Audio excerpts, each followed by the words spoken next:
So to follow up on that, I am an oncologist. So I am often faced with young adult patients who have a cancer diagnosis to which we are trying to select the best treatment. And what I'm going to try to very briefly do is give an overview of some of the considerations that go into selecting a treatment protocol to optimize patient outcomes and survival. And to try to boil it down as simply as I could, these are I think the main factors that we consider as oncologists when we're selecting a treatment protocol.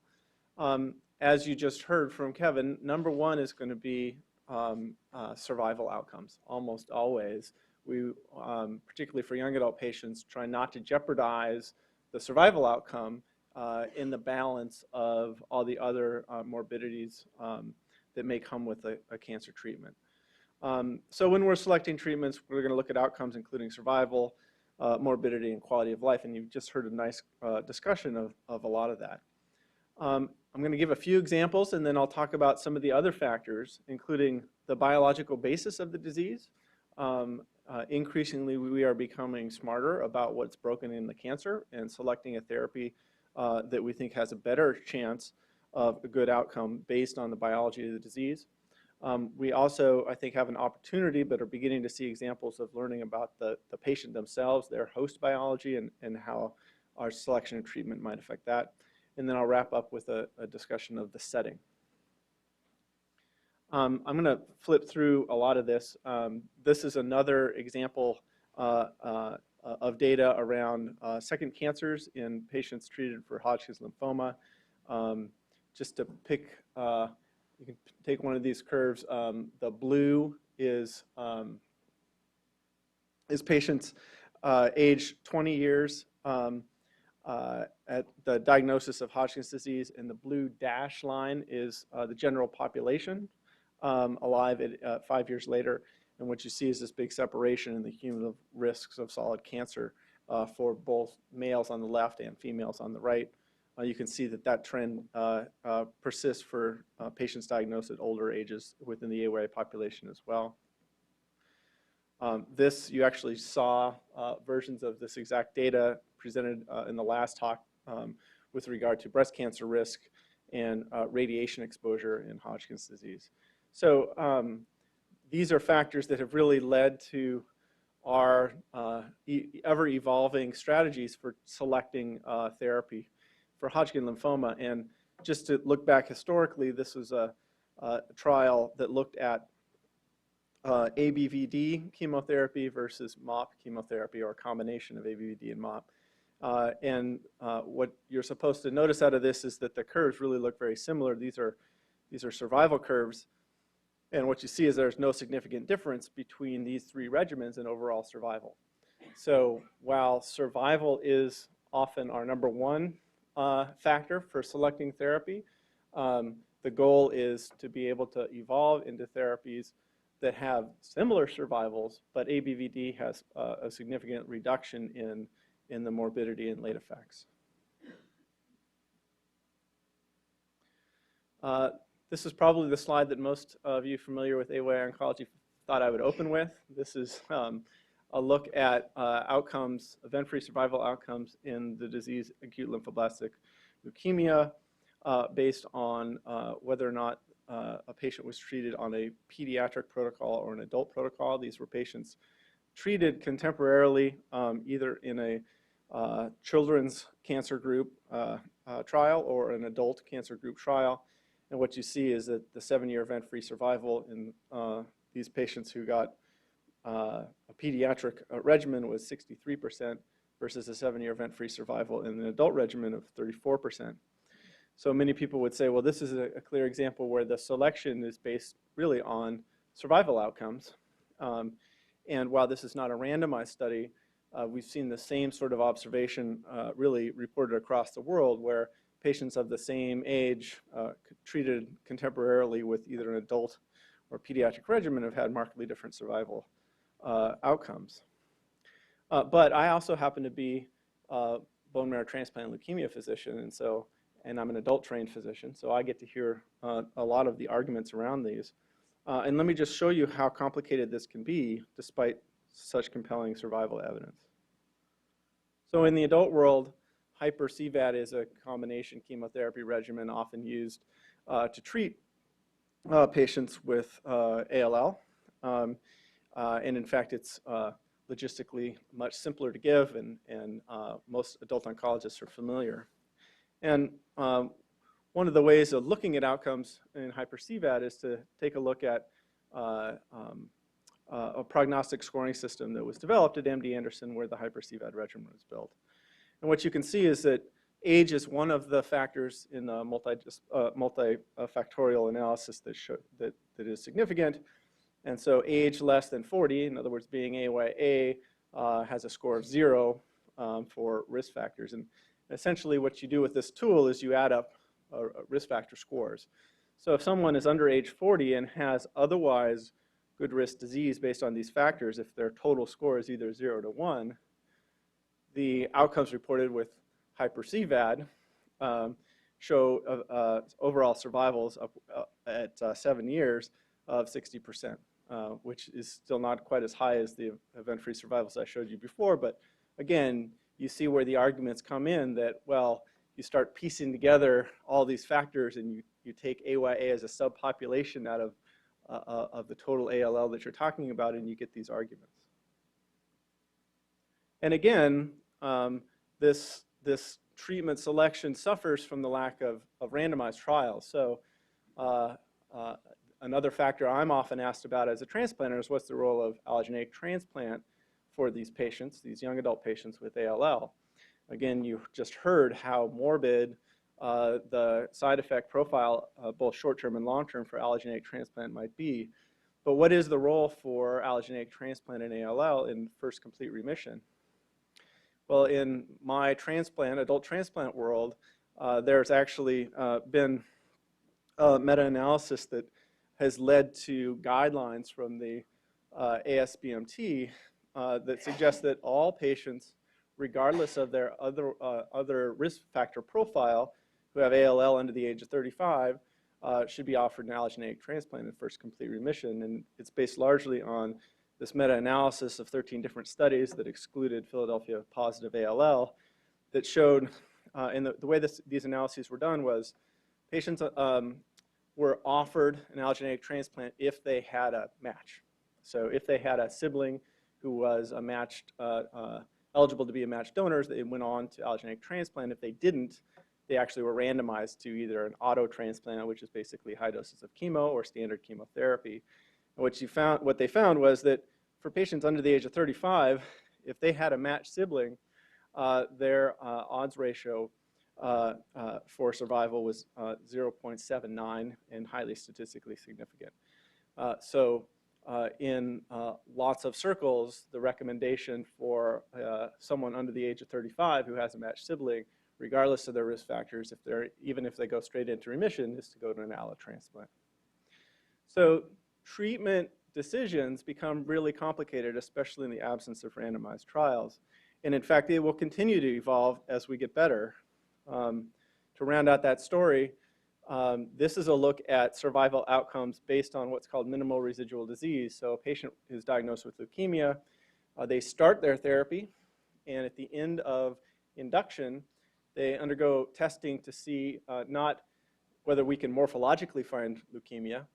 If you take a look at patients who you can't find leukemia, they're in remission, but you look using more sensitive tools for minimal residual disease, you find that patients who are in a molecular CR, which is the top line, had far superior survivals, upwards of 80%, compared to those who failed to achieve molecular remission even though they were in clinical remission. So again, all of the things that we design about treatment selection based on survival might evolve as we learn more and more about the biology of these diseases. So that's kind of a complicated way of saying that there are these factors that go into the treatment selection based on outcomes. But let me also spend a little bit of time talking about our increasing understanding of the biological basis of the disease and the person who has cancer, and how that might also affect treatment selection. So again, to the example of ALL, one of the things that we know is that there's significant variation in response rate and in survival outcomes based on cytogenetics.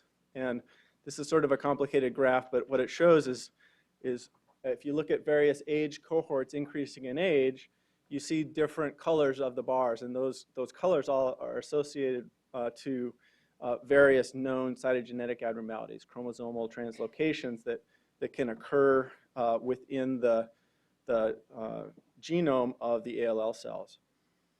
And one of the things that you see is, for instance, the purple lines that sort of start to show up around age 10 to 14 or 15 to 19 and become nearly half of the bar in patients over 40. That's translocation 922. That's the Philadelphia chromosome.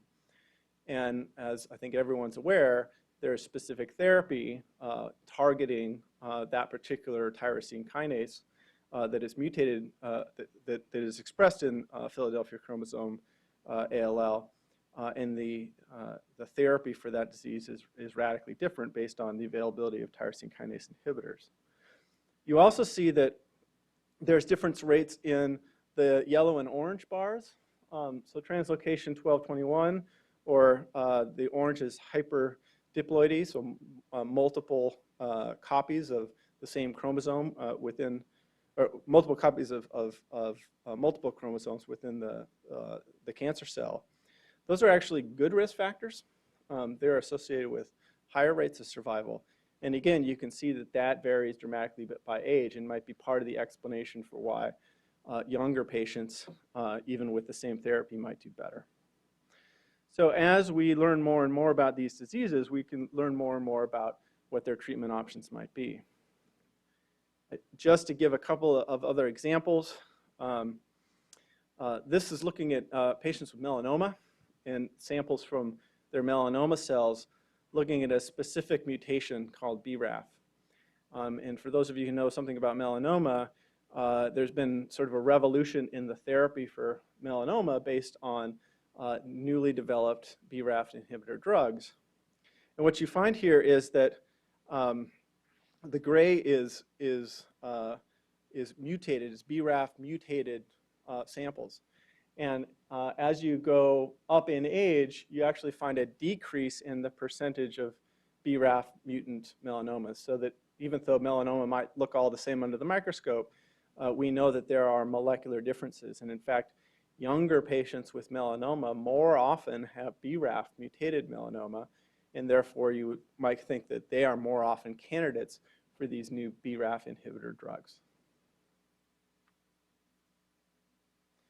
So in addition to some examples looking at the biology of disease and how that might affect therapy decisions, I think we have a long ways to go, but we're starting to see examples of understanding the patient themselves and how their response or tolerance to therapy may help us select the appropriate regimen.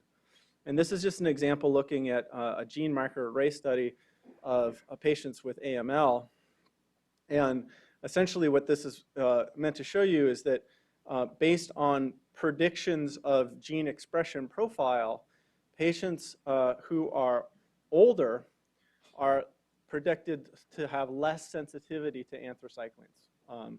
And so we anticipate that we will be able to use tools more and more to understand what the likelihood of a person either metabolizing a given drug or their ability to their cancer cells to be sensitive to a particular drug to help select the best therapy. And this is another example. This is looking at a complication after patients treated with ALL, principally using steroid therapy. And what you find is that there's dramatic rates. There's a dramatic difference in the average age of patients with and without a complication called osteonecrosis. So again, there may be differences among the patients themselves and how they tolerate therapy that may lead us to make adjustments in their therapy choice.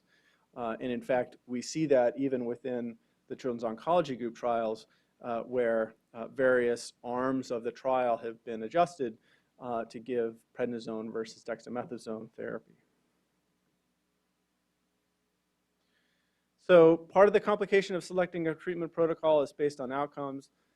Increasingly, it's based on our biological understanding of the disease. But I think important for this audience is setting. And I really just want to show one example that I think is very powerful for that. And this is an analysis that was done of patients who were treated on a study with Ewing sarcoma, all between the ages of 15 and 20. In this particular study, all these patients were scheduled to receive exactly the same therapy. So there wasn't a difference in the therapy selection. But there was a post hoc analysis that looked at where was the patient treated. Were they treated at a pediatric institution or an adult institution? And what they reported was a very dramatic difference in survival. And this goes to questions of setting. So if it's not the actual treatment selection, if these patients all had, in theory, the same disease and the same treatment regimen, what were the factors that led to that? I think that's a major opportunity for the AYA field, is to see observations like this and begin to understand. So when I think about treatment selection and age, one of the things that often comes about is this notion that age may in fact be a surrogate for some of the features that we're discussing. Age may in fact be a surrogate for some of these unique biological features. And we talked about that a little bit this morning, that many of us think that there are a lot of examples where the biology of the disease or even the biology of the host is different in the AYA population, and that really age is just a surrogate for those biological features. So what that really highlights for us is the opportunity to study the AYA population to learn about what these new biological features are. In fact, if you go back and look at who, in what sorts of patients was the Philadelphia chromosome identified, it was in young adult patients. Oftentimes, sort of the outliers are where you find these new biologies. And we've seen this in early examples already where, as I mentioned this morning, we've taken retrospective analyses of data sets where we've treated patients, and they included some young adults, and we were actually able to identify outcome differences that have led to biological hypotheses. The other thing, though, that age may be a surrogate for is features not just of biology, but of care delivery. And I think that last example of Ewing sarcoma patients treated at either a pediatric or an adult facility really highlights that, where those are the settings where we have the opportunity to really not just dice out what's biologically distinctive, but what really the elements of care are. And that we can do those same sort of analyses looking at what are the factors for things like adherence that may differ across treatment settings and may in fact also have a profound impact on outcome. So that's what I have, and I'd be happy to take questions after we're done. Thanks.